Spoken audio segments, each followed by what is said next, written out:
Good afternoon guys, विद्यार्थियों, स्वागत है आपका हमारे ज्ञान प्रकाश ग्रुप ऑफ एजुकेशन चैनल पर। आगे का जो वीडियो है हमने 15 नंबर तक का क्वेश्चन सॉल्व किया था, ये जो पीडीएफ के थ्रू, और आगे का क्वेश्चन आज हम सॉल्व करने जा रहे हैं।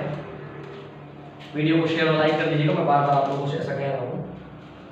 तो वीडियो शुरू करने से पहले हम माँ भगवती माँ सरस्वती जगदम्बा के चरणों में नमन करते हुए आगे का वीडियो प्रारंभ करते हैं, और ज़्यादा समय आपसे नहीं लेंगे क्योंकि माँ सरस्वती ज्ञान की देवी हैं, और अगर उनकी कृपा होगी तो बिल्कुल हम अच्छे मार्क्स से पास होंगे। खैर, आगे आप बहुत ज़्यादा समय वेस्ट न करते हुए माँ भगवती के चरणों में एक बार फिर प्रणाम करते हुए आगे बढ़ रहे हैं। पीपीई का नाम क्या है? तो गाइस, मैंने आपको बताया था कि पीपीई का मतलब होता है पर्सनल प्रोटेक्टिव इक्विपमेंट्स। मैंने लास्ट टाइम भी आपको पीपीई का बताया था। पीपीई का फुल फॉर्म होता है personal, first P is stand for personal protective equipment, व्यक्तिगत सुरक्षा उपकरण। तो यहाँ पे जो आपको 16वें नंबर पे जो क्वेश्चन दिख रहा होगा, ये काहे के लिए? क्या नाक कवच के लिए है? बिल्कुल भी ऐसा नहीं लग रहा। उसके लिए मास्क होना चाहिए। सर का कवच के लिए हेलमेट, ज्यादातर हेड प्रोटेक्शन के लिए आता है। चेहरे का कवच ये आपको दिख रहा होगा जहां पे बिल्डिंग वगैरह पर करते हैं, वहां पे काम होता है। तो बिल्कुल बिना कोई संकोच किए हुए आप सी नंबर पर इसका ऑप्शन लगा देंगे। ठीक है, कई स्टूडेंटों के लिए मैं ये जानकारी दे दूं कि पीडीएफ में इसका ऑप्शन डी दिया हुआ है। ठीक है, जो जहां ग्रुप पे अगर डाला गया होगा जो वीडियो, तो जो स्टूडेंट्स देखे होंगे, खैर लग रहा होगा कि यहां से, लेकिन ये चेहरे का कवच है, आप इसमें टिक करेंगे। आगे के क्वेश्चन के लिए चलेंगे। अपशिष्ट निपटान विधि कौन सी है जो बहुत सारी ऊर्जा बचाती है, मतलब हमारी ऊर्जा वेस्ट न जाए। तो जमीन में भरेंगे तो उससे ऊर्जा तो बचेगी नहीं, तो चीजें डंपिंग मतलब कंपोस्ट हो जाएगा, दब जाएगा। पुनर्चक्रण, रिसाइकलिंग किसी चीज को, जैसे कि वाटर जो होता है इवेपोरेट होता है, बादल में गया, कंडेंसेट हुआ, ठंडा हुआ, फिर बारिश हुई, फिर वो ऊपर चला गया। तो इस तरीके में हम ऊर्जाओं को बचा सकते हैं।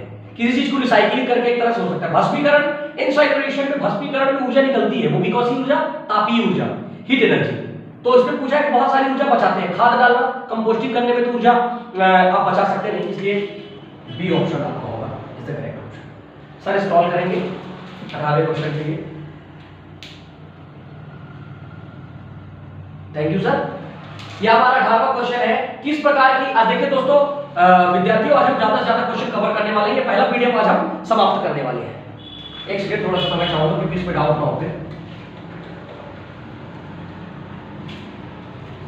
18वां क्वेश्चन जो आपका है कि किस प्रकार की कृत्रिम श्वसन विधि का प्रयोग उस पीड़ित के लिए करते हैं जिसकी छाती और पेट पे चोट हो। जिसकी छाती और पेट पे चोट हो उसके लिए सैफर विधि बिल्कुल यूज नहीं करेंगे। वो पीठ में अगर चोट लगी हो तो उसके लिए ये विधि करते हैं। तो सैफर विधि आपका हो ही नहीं सकता, कोई दिक्कत नहीं। पहला आपका क्या, मुंह से मुंह विधि। आप मुंह से मुंह विधि में तब यूज करेंगे जब उसका नाक भी बंद हो, मतलब नाक वाला प्रोसेस काम ना करे, या आपका सैफर विधि या सिल्वेस्टर विधि, कोई भी विधि काम ना करे, तो अपन मुंह से मुंह विधि कर सकते हैं। मुंह से नाक विधि भी अपन उपयोग नहीं कर सकते। जब इनमें से कोई विधि कारगर साबित नहीं हो तो अपन मुंह से नाक विधि उपयोग करेंगे। इसलिए हम यूज करेंगे नेल्सन की भुजा ऊपर, भुजा के ऊपर करके और पीछे दबाओ। कहना चाहिए कि जो आपका होता है शोल्डर का बगल वाला हिस्सा,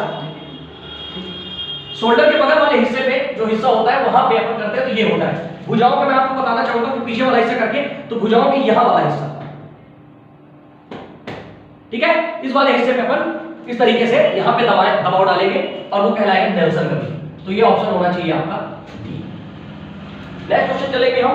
आज ज्यादा कवर अप करना है क्वेश्चन, ज्यादा से ज्यादा 5 10 20 तरह से काम नहीं हो पा रहा, तो ज्यादा क्वेश्चन कवर करना है, इसलिए ज्यादा समय न लेते हुए डायरेक्ट क्वेश्चन समझा के और डायरेक्ट सॉल्व करेंगे। ठीक है, किस प्रकार के व्यावसायिक स्वास्थ्य खतरे के कारण संक्रमण हो सकता है? कैसा संक्रमण? कहना चाहिए कि कंटीजियस डिसीज, जो फैलाव टाइप का होता है, जैसे आपका हो गया सर्दी जुकाम, है ना, जो संक्रमित बीमारी। तो विद्युत नुकसान तो बिल्कुल नहीं हो सकता। जैविक शारीरिक खतरा ये भी बिल्कुल नहीं हो सकता। मानसिक नुकसान ये भी नहीं हो सकता, इसलिए आपका ऑप्शन होना चाहिए बी नंबर। जैविक से हो सकता है, जैविक से आपको संक्रमण हो सकता है, किसी प्रकार के खाद या कुछ ऐसे चीजें हैं उनसे हमें फैल सकता है। नेक्स्ट क्वेश्चन के लिए सबसे रिक्वेस्ट करूंगा थोड़ा सॉल्व करेंगे। Thank you sir. यहाँ पे जो आपको दिख रहा है, मैं सीधी सी बात आपको बता दूं, ये आपका पिंसर है। ध्यान रखिएगा, ये आपका पिंसर है। जो आपको बना हुआ है, जो दिख रहा है ये संसी टाइप का, ये पिंसर है, और इससे हम लकड़ी से कील निकालने का काम करेंगे। विद्यार्थियों, ज्यादा समय में बिल्कुल आपको नहीं दूंगा। घर पदार्थ को पकड़ेंगे बिल्कुल नहीं, तारों को इससे काट ही नहीं सकते। देख लीजिए इसका मुंह कैसे है, और थोड़ा सा सॉल्व करेंगे, बड़ा ऊपर करेंगे। हाँ ठीक है, बोल्ट और नट को ढीला करना और कसना ये भी बिल्कुल नहीं हो सकता, इसलिए आपको ऑप्शन नंबर होना चाहिए। एक बार फिर से रुक जाइए, आप थोड़ा सा डाउट में आ जाएंगे। ए बिल्कुल नहीं हो सकता, बी भी आपका नहीं हो सकता, सी नंबर आपका होगा लकड़ी से कील को निकालना, और डी बिल्कुल भी नहीं हो सकता। ठीक है, ये काटने लायक है, बोल्ट कसने लायक दिख ही नहीं रहा, ये काम हम स्पैनर से करते हैं। नेक्स्ट क्वेश्चन सर सॉल्व करेंगे। थैंक यू सर, इसको पहले मिटा दूं गाइस, बिल्कुल भी किसी प्रकार का डाउट में नहीं आएंगे। 21वां नंबर का क्वेश्चन आपका कह रहा है कि दिल के दौरे से पीड़ित व्यक्ति को आप कैसे पहचानेंगे? रीढ़ की हड्डी में दर्द होगा, मुंह पूरी तरह से बंद हो जाएगा, पेट में अधिक सूजन और होंठ के चारों ओर का नीला रंग, होंठ के चारों ओर उसके नीला पड़ जाएगा। इससे स्पष्ट हो जाता है कि उसे दिल से रिलेटेड किसी प्रकार की कोई बीमारी है। ठीक है, नेक्स्ट क्वेश्चन पे चलेंगे अपन। 22वें नंबर का क्वेश्चन हमारा क्या होगा सर? यहाँ पे हमारा भरपूर सहयोग कर रहे हैं स्क्रॉलिंग करने के लिए। 22वां क्वेश्चन क्या होगा सर? थोड़ा सा 22वां से एक बार क्वेश्चन देख ले।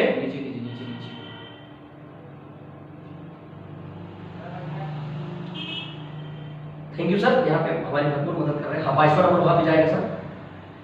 ठीक है सर, इस औजार का नाम क्या है? साफ दिख रहा है, जो फर्स्ट ईयर के स्टूडेंट होंगे साफ समझ जाएंगे ना, तो ये वायर स्ट्रिपर है। वायर स्ट्रिपर मैं आप लोगों को बताना चाहूंगा, थोड़ा सा सामने आऊंगा स्क्रीन के, ये है वायर स्ट्रिपर। स्टूडेंट ये वायर स्ट्रिपर है आपका, आप देख पा रहे हो, तो बिल्कुल उससे डिफरेंट है ये, तो ये बिल्कुल नहीं हो सकता। क्रॉस कर दे।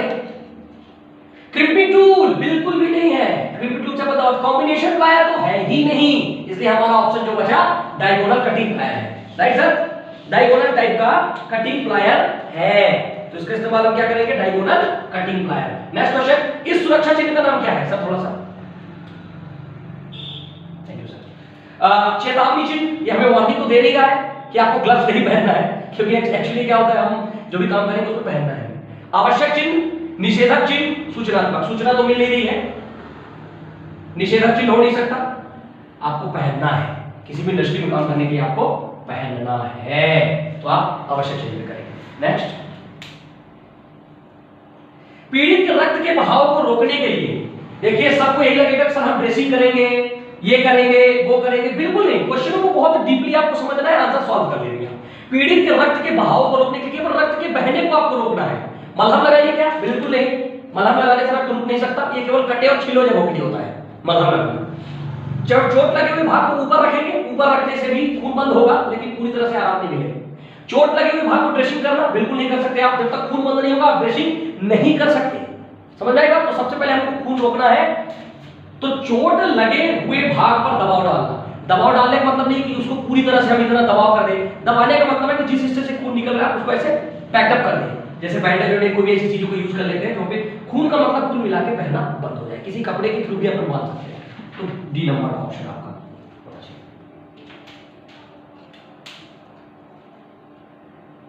25वें नंबर का क्वेश्चन है, पीड़ित को बचाने हेतु क्या तात्कालिक कदम उठाना चाहिए यदि वह अभी भी विद्युत शक्ति के स्रोत से संपर्क में है? यदि वह विद्युत शक्ति के स्रोत के संपर्क में है तो उसको किस प्रकार से हम अलग कर सकते हैं? हाथों के द्वारा खींचे या धक्का दें, बिल्कुल नहीं कर सकते ये काम, आप धक्का तो बिल्कुल नहीं देंगे। अपने प्राधिकारी विद्युत झटके के बारे में जानकारी दें, ये भी नहीं, उसको जानकारी देते तक उसकी मृत्यु भी हो सकती है, ऐसा बिल्कुल नहीं करेंगे। किसी को उस व्यक्ति को छुड़ाने हेतु बुलाएं, ये काम भी आप नहीं करेंगे, बुलाने में काफी देर हो सकती है।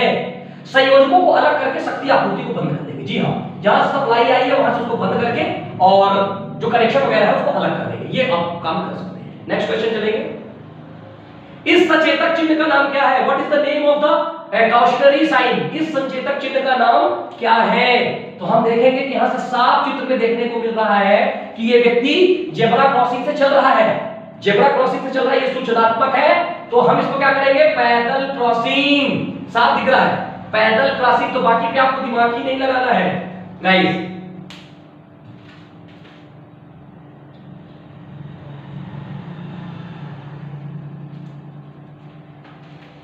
अगला क्वेश्चन है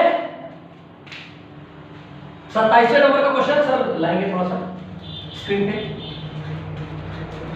ऊपर जाएगा ऊपर।